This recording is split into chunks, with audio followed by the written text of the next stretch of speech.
நாம் இந்த பதிவில் பெயர்ச்சி அடையும் குரு பகவான் உங்கள் ராசிக்கு என்னென்ன சுப மற்றும் அசுப பலன்களை தரப்போகிறார், அதற்கான பரிகாரம் என்ன என்பதனை பற்றி விரிவாக காண்போம். உங்கள் வாழ்வில் வளமும் நலமும் செல்வ செழிப்பும் பெற எல்லாம் வல்ல இறைவனை உளமாற வேண்டி விரும்பி கேட்டுக்கொள்கிறேன். ஒருவரின் ஜாதகத்தில் எந்த கிரகம் உங்களுக்கு சாதக பலன் தருதோ இல்லையோ, ஆனால் குரு கிரகத்தின் நற்பலன்களை கொண்டவர்கள் சிறிது கஷ்டத்தை சந்தித்தாலும் வாழ்க்கையில் முன்னேறி விடுவார்கள்.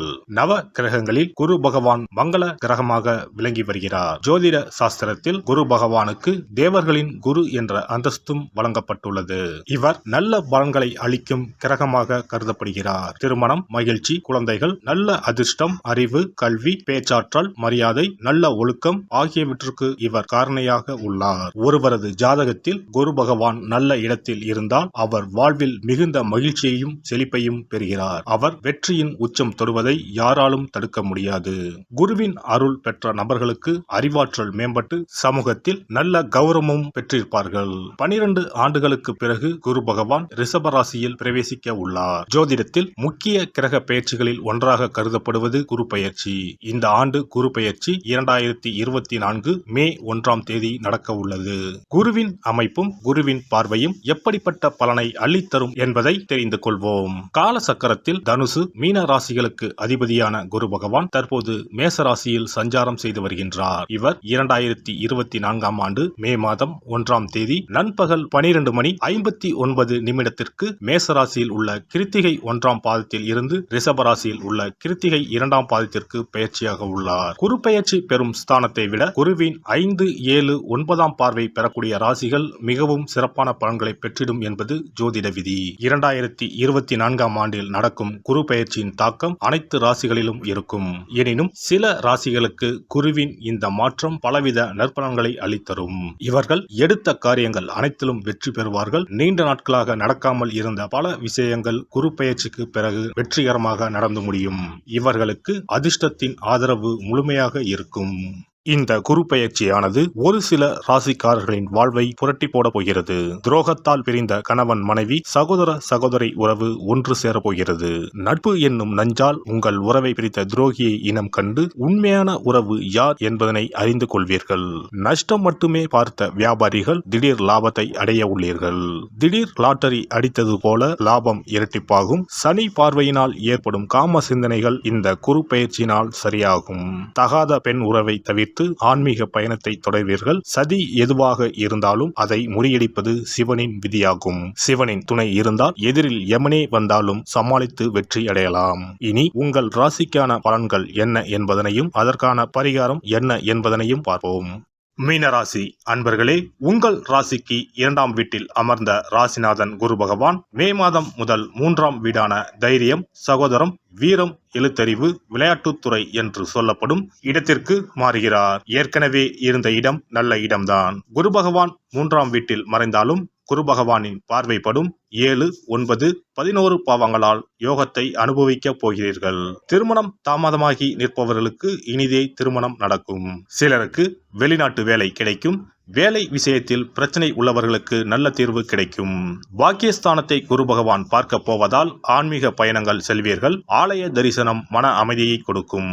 நீண்ட நாட்களாக ஆவலுடன் எதிர்பார்த்து கொண்டிருப்பவர்களுக்கு பதவி உயர்வுகள் தேடி வரும். புதிய முயற்சிகள் கைகூடும்.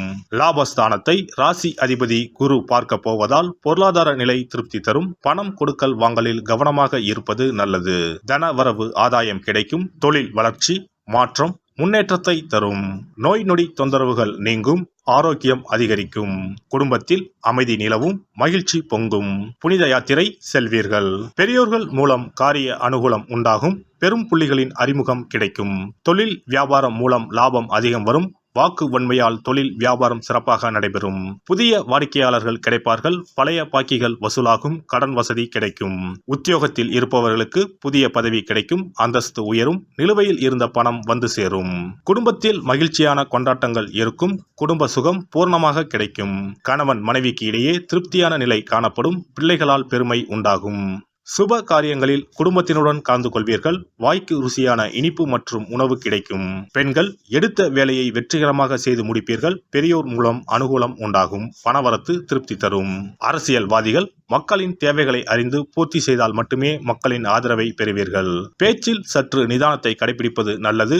எடுக்கும் காரியங்கள் அனைத்திலும் தடைகள் நிலவும் என்பதாலும் எதையும் முழுமையாக முடிக்க முடியாத சூழ்நிலைகளும் உண்டாகும்.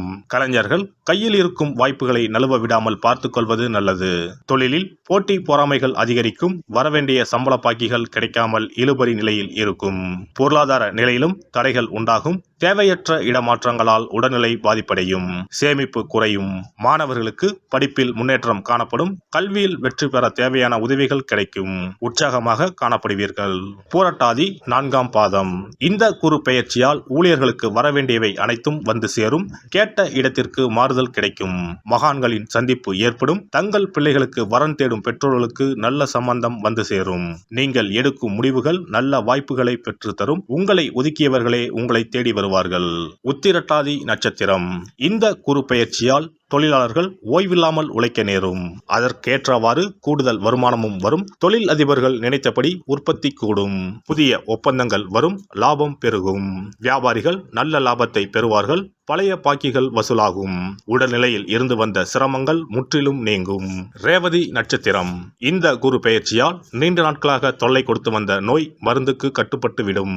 அரசு பணியில் உள்ளவர்கள் உடன் பணிபுரிகின்றவர்களிடம் எச்சரிக்கையாக இருக்க வேண்டும். மேல் அதிகாரிகளின் கோபத்திற்கு ஆளாகாமல் பார்த்து கொள்ள வேண்டும். உடன் பிறந்த சகோதரர்கள் ஒன்று சேர்வார்கள்.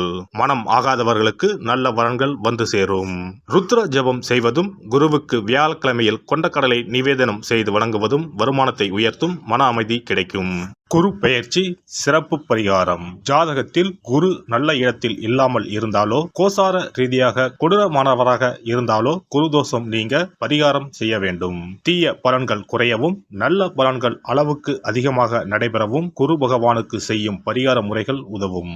வியாழக்கிழமை தோறும் தட்சிணாமூர்த்தி வழிபாடு செய்வது சிறப்பான பலன்களை கொடுக்கும். வியாழன் அன்று குரு ஓரையில் நல்ல நேரத்தில் குருவிற்கு உரிய கோலத்தை வடகிழக்கு திசையில் கோலமிட்டு அதன் மேல் முல்லை மலர்கள் பரப்பி குரு எந்திரத்தை வைத்து அதற்கு முல்லை மலர் சூட்டி சந்தன பொட்டிட்டு பொன்னிற தட்டில் கொண்டை கடலை வைத்து தூப தீபம் காட்டி குரு காயத்ரி மந்திரத்தை 108 முறை மன ஒருமையுடன் கூறினால் குருவால் ஏற்பட்ட தீய பலன்கள் விலகும். நல்ல பலன்கள் மேலும் மேலும் அதிகரிக்கும். வியாழக்கிழமை அன்று வீட்டில் நெய் தீபம் ஏற்றி வழிபடுதல். குருவுக்கு உரிய வஸ்திரம் தானியம் கொண்டு வழிபடுதல் நல்லது. வியாழன் அன்று குரு பகவானுக்கு சிறப்பு அபிஷேகம் செய்து மஞ்சள் நிற ஆடை அணிவித்து புஷ்பராகம் வெண் முல்லை மலர்களால் அலங்கரித்து குருவுக்கு உரிய மூல மந்திரத்தினை ஓதி வணங்கி வர குரு கிரக தோஷம் நீங்கும்.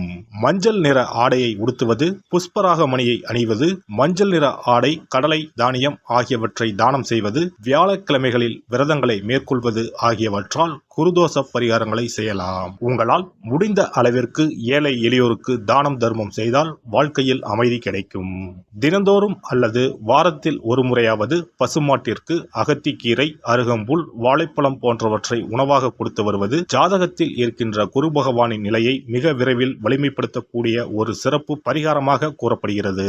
ஜாதகத்தில் குரு வலிமை இழந்திருக்கும் நிலையில் வியாழக்கிழமைகளில் அவருக்கு உரிய மஞ்சள் நிறத்தில் இருக்கும் லட்டுகளை வாங்கி தட்சிணாமூர்த்திக்கு நைவேத்தியம் செய்து கோவிலுக்கு வரும் பக்தர்களுக்கு வழங்குவதும் மங்களகரமான மஞ்சள் நிற பொருட்களை பிறருக்கு தானம் கொடுப்பதும் சிறந்த பரிகாரங்களாகும். குரு பகவானின் பரிபூர்ணமான அருள் கிடைக்க கோவில்களில் நடைபெறும் யாக பூஜைகளுக்கு தேவையான பொருட்களை வாங்கி தரலாம். ஒரு முறையாவது ஆலங்குடி சென்று குரு பகவானை வழிபாடு செய்து வாருங்கள். அல்லது தஞ்சாவூர் அருகே இருக்கக்கூடிய திட்டைக்கு சென்று ராஜகுருவாக இருக்கும் குரு பகவானை வணங்கினால் மலையளவு இருக்கக்கூடிய கஷ்டங்கள் கூட கடுகளவு குறையும். குலதெய்வ வழிபாடு நன்மை பயக்கும். முடிந்தால் மாதம் ஒரு முறை குலதெய்வ கோவிலுக்கு சென்று வழிபட்டு வருவது நல்லது. ஒரு முறை திருச்செந்தூர் சென்று முருகப்பெருமானை வழிபட்டு வந்தால் இந்த குரு பெயர்ச்சி சிறப்பான பலன்களை தரும். உங்களின் வாழ்க்கையில் பொருள் ஈட்டும் முயற்சிகள் அனைத்தையும் வியாழக்கிழமைகளில் தொடங்குவதும் நல்ல பலனை கொடுக்கும். குறிப்பாக வியாழக்கிழமைகளில் வருகின்ற ஏகாதசி தினங்களில் நற்காரியங்களை தொடங்கினால் நன்மைகளை பெறலாம். வியாழக்கிழமைகளில் தங்கள் சக்திக்கு இயன்ற அளவில் அன்னதானம் செய்வது குரு பகவானின் நல்லருளை உங்களுக்கு பெற்றுத்தரும். அன்னதானம் செய்வதன் காரணமாக உங்கள் ஜாதகத்தில் இருக்கின்ற குரு கிரக தோஷங்கள் நீங்கி குரு கிரகத்தை பலப்படுத்தி உங்கள் வாழ்க்கையில் நீங்கள் விரும்பிய பலன்கள் தங்க தடையில்லாமல் கிடைக்கச் செய்யும். எல்லாம் வல்ல இறையருளால் நீங்களும் உங்கள் அன்பு குடும்பமும் உடல் நலம், நீளாயுள், நிறை செல்வம், உயர் புகழ், மெய்ஞானம் ஓங்கி வாழ்க வளமுடன். இந்த வீடியோ பதிவு உங்களுக்கு பிடித்திருந்தால் லைக் பண்ணுங்க, கமெண்ட் பண்ணுங்க, ஷேர் பண்ணுங்க, மறக்காம சப்ஸ்கிரைப் பண்ணுங்க, பக்கத்துல இருக்கிற பெல் பட்டனை கிளிக் பண்ணுங்க. நன்றி, வணக்கம். ஓம் நமச்சிவாய, சிவாய நம.